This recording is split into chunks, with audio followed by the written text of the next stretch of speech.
একটা দেশের সর্বোচ্চ রাষ্ট্রীয় ক্ষমতায় যিনি আছেন উনি যদি এই কথাটি বলে তাহলে তো আমরা বিশ্বাস করা উচিত। এছাড়া তো রাজনীতির বিকল্প আর কিছু নাই। মাননীয় প্রধানমন্ত্রী কি বলেছিলেন যে আমার অফিসও যদি ঘেরাও করে বাধা দেবেন না, বরং চা খাওয়াবো। আমরা কিন্তু এই প্রধানমন্ত্রীর বক্তব্যের পর 22 তারিখ থেকে আমরা সারা বাংলাদেশে কিন্তু কর্মসূচি শুরু করেছি। 22 আগস্ট আপনার মনে থাকার কথা। কিন্তু আমরা যে সহযোগিতা পেয়েছি এটা আমি জানি না রাজনীতির ব্যাকরণে এই সহযোগিতার কোনো সংজ্ঞা আছে কিনা আমি জানি না। আপনি দেখবেন এরপর আমরা দ্রব্যমূল্যের ঊর্ধ্বগতির জন্য আমরা সমাবেশ দিয়েছিলাম জেলায় জেলায়। প্রথমে আমি নিজে গিয়েছিলাম 31 অক্টোবর ভোলাতে। সেখানে ভোলা ছাত্রদলের সভাপতি নুর আলম রহিমকে হত্যা করা হয়েছে প্রকাশ্যে গুলি করে। আমরা দেখেছি নারায়ণগঞ্জে শাওন প্রধানকে গুলি করে হত্যা করা হয়েছে। মুন্সিগঞ্জে শাওন আরেক শাওনকে হত্যা করা হয়েছে। আপনার যশোরে একজনকে কুপিয়ে হত্যা করা হয়েছে। শুধু তাই বাদ দেন, ঠিক আছে, এগুলি পুলিশের সাথে সংঘর্ষণ। আপনার এই বিভাগীয় সমাবেশ শুরু হওয়ার পর আপনি দেখবেন সহযোগিতার নমুনাটা কোথায়। যে আমরা সাধারণত এটা তারাও করে, আমরাও করি, বা তাজবাহিরাও করে, যে কোনো কর্মসূচি সফল করার জন্য জনগণকে সম্পৃক্ত করার জন্য আপনার লিফলেট বিতরণ হয়, সেখানে প্রচার করা হয়, সেখানে যে মানুষকে গিয়ে ডোর টু ডোর সেখানে কনভিন্স করার চেষ্টা করা হয়। আমরা যখন এই লিফলেট বিলি করছিল আমাদের ব্রাহ্মণবাড়িয়াতে একটা ইউনিয়নে, দেন ইউনিয়নে বাংলাদেশের রাজনীতির চর্চাটা কতটুকু এটা আমি সবাই বুঝি। আমরা এটা ঢাকা শহরের মতো অথবা একটা জেলা শহরের মতো তো হওয়ার কথা না। সেই ইউনিয়নের নয়ন নামে আমাদের একটা ইউনিয়ন শাখা ছাত্র সবাই তাকে প্রকাশ্যে পুলিশ গুলি করে হত্যা করেছে, যেটা পোস্টমর্টম রিপোর্টে বলেছে ডাইরেক্ট গুলিতে মারা গেছে। এক বরিশাল আপনি দেখবেন যে গত 5 তারিখ বরিশাল একটি সমাবেশ হয়েছে। এর আগে তো পরিবহন ধর্মঘট, লঞ্চ ধর্মঘট সব কিছু তারা করেছে।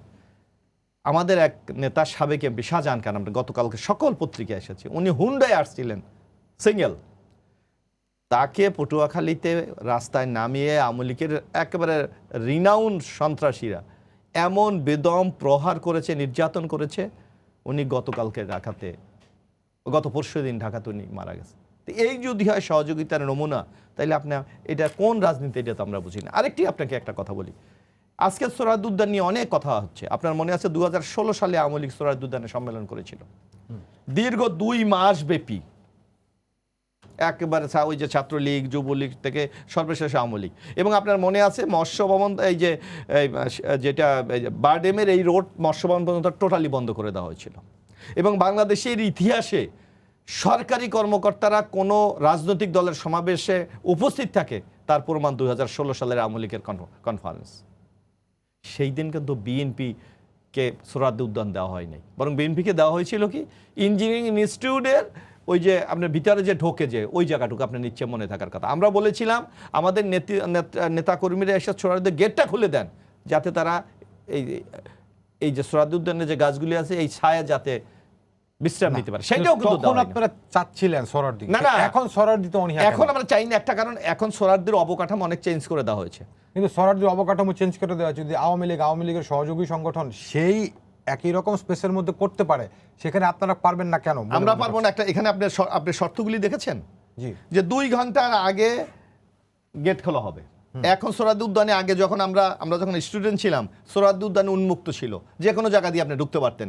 এখন ইঞ্জিনিয়ারিং ইনস্টিটিউট ওখানে একটি গেট আছে, আর ওই যে যেটা পূজা মণ্ডপ করেছে না, টিএসসির এটাও প্রায় বন্ধ থাকে, পূজা মণ্ডপ ওখানে একটি করেছে। এই 2টি গেট ছাড়া কোনো গেট নেই। এক, দ্বিতীয়ত বলেছে যে কোনো মিছিল সহকারে এখানে আসতে পারবে না। আমরা স্পষ্ট, আপনি দেখেন শর্তগুলির মধ্যে শর্ত 26টা আপনাদের দিয়েছে, কিন্তু এরকম অনেক শর্ত লেখা থাকে। যেমন সম্প্রতি আপনারা কুমিল্লাতে যেটা করলেন না, আমি একটু বলি মোশাররফ ভাই, সবশেষ তো কুমিল্লাতে করলেন আপনারা।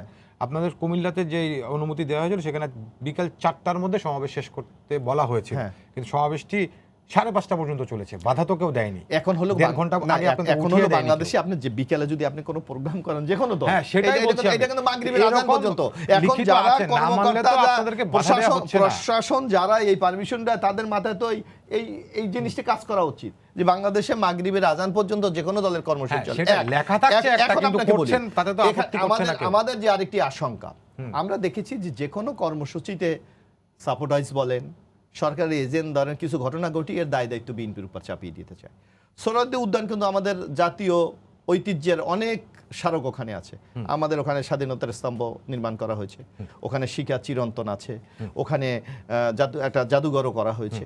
এখন আপনার যে কোনো পক্ষ যে কোনো দুষ্কৃতির কারণে যদি কোনো একটি ক্ষতি সাধন করে দায়িত্বটা কার উপর চাপাবে? বলবে বিএনপি স্বাধীনতার বিরোধী শক্তি, তারা স্বাধীনতার এই স্তম্ভকে ভেঙেছে, এইটা করেছে। এখন ইচ্ছে করে আপনি বিএনপিকে হাত পা বেঁধে সাঁতার কাটতে বললে বিএনপিকে সেই সাঁতার যদি পল্টনে এরকম তৃতীয় পক্ষ ঢুকে কেউ কিছু করে তাহলে সেই দায়িত্ব কার পড়বে? না, পল্টনে আপনার পল্টনে যে সুবিধাটা আছে, আপনি যেটা আমাদের আওয়ামী লীগের প্রতিনিধি উনি বলেছেন যে পল্টনে আপনি দেখবেন যে উনি বলেছে গণ দুর্ভোগ হবে, কোনো সম্ভাবনা নাই গণ দুর্ভোগ, কারণ মিটিংটা হচ্ছে শনিবার সরকারি ছুটি, মতিঝিল পাড়া সম্পূর্ণ বন্ধ, স্কুল কলেজ সবই বন্ধ। যদি তৃতীয় পক্ষ কেউ করে ওখানে বিএনপির তো একটা নিজস্ব একটি কন্ট্রোল আছে। আচ্ছা, এটা তো অস্বীকার করার কোনো সুযোগ নেই, পার্টি অফিসের কারণে তো আমাদের তো একটি কন্ট্রোল আছে। আরেকটু জিনিস আপনি দেখবেন যে ওখানে আপনি যে কথাটি বলছেন জায়গাটা কনজাস্টেড, কিন্তু তাই না, ওখানে আপনার মতিঝিল থেকে ফকিরাবল পর্যন্ত এই রাস্তা খোলা, এখানে আপনার যদি প্রধান বিচারপতির বাসা থেকে শুরু এটা খোলা, আপনার শান্তিনগরের রাস্তা খোলা, বিজয়নগরের রাস্তা খোলা, আপনার ফকিরাপুলের রাস্তা খোলা, আপনার শাহজাহানপুরের দিকে খোলা। সুতরাং বাংলাদেশে এখন যদি আপনার পল্টনের ওই জায়গার চেয়ে এত বড় স্পেস আর বাংলাদেশে। অনেক ধন্যবাদ।